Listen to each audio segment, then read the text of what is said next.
Hello दोस्तों, मेरा नाम है दानिश। आज का हमारा टॉपिक है इत्र के बारे में।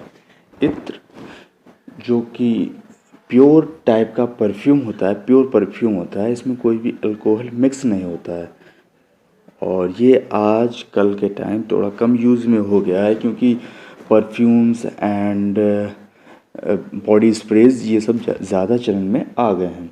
तो आज हम बात करेंगे इत्र की। इत्र को इसे अत्र भी बोलते हैं, कोई अतर भी बोलते हैं, इस तरीके से इसके प्रोनाउंसिएशन है। तो सबसे पहले बात करेंगे इसकी प्रोसेस की, ये हम लोग कैसे इसे गेन करते हैं, कैसे प्राप्त होता है। तो इसके प्रोसेस हैं steam distillation and hydro distillation, जो आजकल के प्रोसेस में काफ़ी कारगर है। उसमें है steam distillation and hydro distillation. इसमें होता है कि आप जो फूलों को रस को निकाल कर उन्हें प्यूरीफाई करना, सिंपल सा है। फूलों को रस को निकाल कर प्यूरीफाई करना और वो जो वाटर हमको मिलेगा, जो रस मिलेगा, वो इतना प्योर होना चाहिए, किसी भी अन मटेरियल्स में या वाटर में ही मिक्स नहीं होना चाहिए, इमिक्सेबल होना चाहिए। और इसमें अभी तो जो प्योर टाइप का परफ्यूम है, उसमें बहुत सारी वैरायटीज़ आते हैं। वो प्योर टाइप, उससे तो ओरिजिनल अत्र बोलते हैं। और इसके बाद अब केमिकल से भी बहुत सारे बनाए जाने लगे हैं,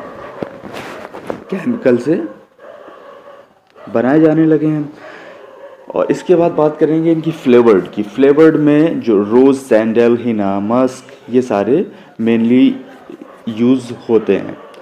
और इनकी खुशबू, टाइम पीरियड की बात करेंगे, जो खुशबू जो इनकी रुक सकती है वो रुकती है 1 से लेके 10 साल तक। 1 साल से लेके 10 साल तक जो इत्र है उसकी खुशबू रुक जाती है। इसके बाद जो केमिकल से बनते हैं, इनकी खुशबू 1, 2, 3 दिन में ख़त्म हो जाती है। जो प्योर की मैं बात कर रहा हूँ 1 साल से 10 साल तक। और इनके प्राइजेस की शुरुआत होती है 1,000 रुपये से शुरुआत होती है, 1-1 लाख रुपए तक आता है प्योर अत्र। और इसे हम लोग प्राप्त करते हैं फ्लावर, फूलों, हर्ब, झाड़ियाँ, स्पाइसेस, मसाले, इन सब से हम इसे प्राप्त करते हैं।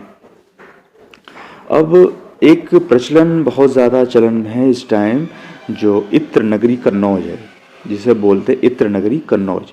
इसमें चलन में है बहुत ज़्यादा। इसका नाम है प्रोसेस का डेग एंड भपका। ये डेग एंड भपका प्रोसेस होती है। इसमें क्या क्या मटेरियल्स होते हैं? एक तो डेग होता है, भपका होता है, चोंगा, एक बांस होता है, फिर भट्टी होती है, फिर गच्छी जिसे जहाँ पे पानी को ठंडा किया जाता है, और कुप्पी होती है। कुप्पी लेदर की बॉटल होती है। अब हम इसमें सब देखते हैं। ये है जो दिख रहा है आपको, डेग दिख रहा है, ये इंक्लाइन वर्टिकल है, ये बांस है, इसे चोंगा बोलते हैं। इसके बाद ये वाटर में ठंडा हो रहा है। तो जो मैंने प्रोसेस अभी बताया था हाइड्रो डिस्टिलेशन के बारे में, उसी तरीके का है ये हाइड्रो डिस्टिलेशन। इसमें प्रोसेस में क्या करते हैं, इसमें जो फूल होते हैं, फूल ज़्यादातर जो किसान लोग होते हैं नॉर्मली सनराइज से पहले, इसका भी एक टाइम प्रोसेस होता है कि सनराइज से पहले इसे प्लग किया जाता है, तोड़ा जाता है। उसके बाद उनकी जो पीटल्स हैं, पंखुड़ियाँ, उन सबको अलग अलग करके डेग में डाला जाता है, पानी भरा जाता है। उसके बाद फर्नेस, जो मतलब भट्टी में आग लगाई जाती है। आग इतनी ज़्यादा होनी चाहिए कि जो वेपर इसमें से बनती है। इसे प्रोसेस बोलेंगे स्टीम डिस्टिलेशन या हाइड्रो डिस्टिलेशन।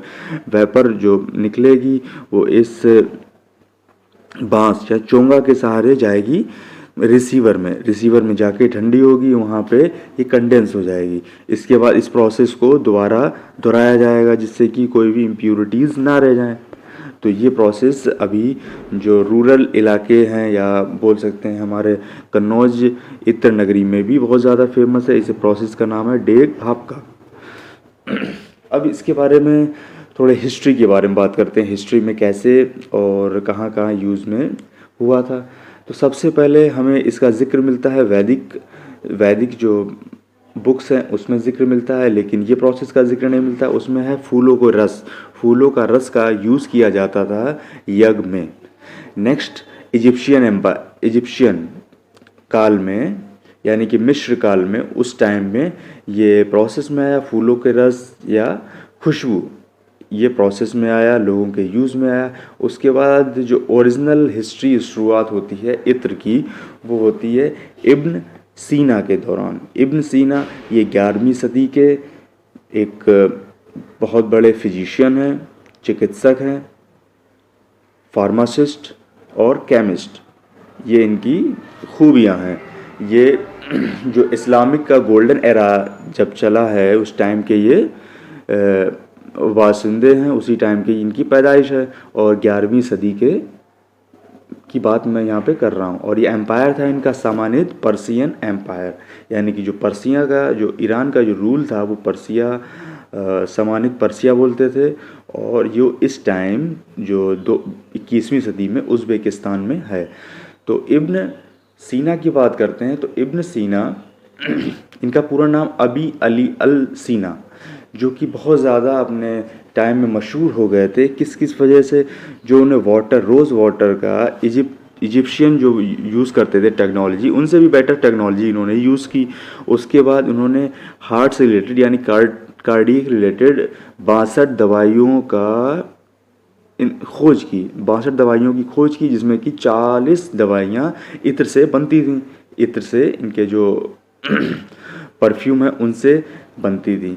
और इनके फेमस जो चीज़ें इन्होंने डिस्कवर की उनकी बात करते हैं। औद है, जो औद अत्र, इधर भी बोलते हैं उसे, रोज़ अत्र, सैफरॉन यानी कि केसर का अत्र, जैस्मीन अत्र, ये सब इनके टाइम की खोजें हैं।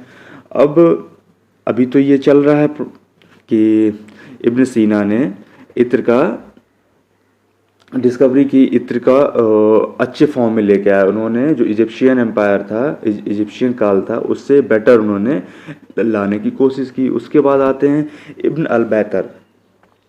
इब्न अल बैतर ये 13वीं सदी के केमिस्ट हैं, फिजिशियन हैं और फार्मासिस्ट हैं। फार्मासिस्ट ये इनकी उपलब्धियां हैं। ये बहुत बड़े स्कॉलर भी रह चुके हैं। अब ये रहने वाले हैं अल अंदलूसिया के। अल अंदलूसिया ये क्या है? ये स्पेन की एक जगह है, नाम है स्पेन, जो अब स्पेन बोलते हैं उसे नाम पहले था अल अंदलूसिया, जो कि इस्लामिक एम्पायर में था 711 ईस्वी में। जो अरब से लेके यूरोप तक इस्लाम फैला था, उस टाइम की पीरियड की ये बात है, 711 की। लेकिन इनकी जो पैदाइश है वो 13वीं सदी में, तो 13वीं सदी की हम बात कर रहे हैं, तो तब उसका नाम था अल अंदलूसिया। उन्होंने जो अल सीना ने बनाया था, इब्न सीना ने बनाया था, उसके परफ्यूम और इत्र को और मॉडिफाई किया और अच्छे प्रोसेस में लेके आए। उसके बाद हमें इसकी जानकारी मिलती है अबुल फैज़ल फैज़ी, जो कि अकबर के एम्पायर में 9 रत्नों में से एक थे।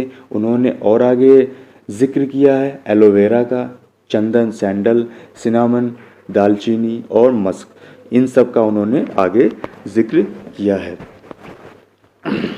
इसके बाद अब आते आते 2020 सदी हो गई है, 2020 ईयर। तो इसमें हम लोगों को बहुत सारे चेंजेस देखने को मिले हैं इत्र में।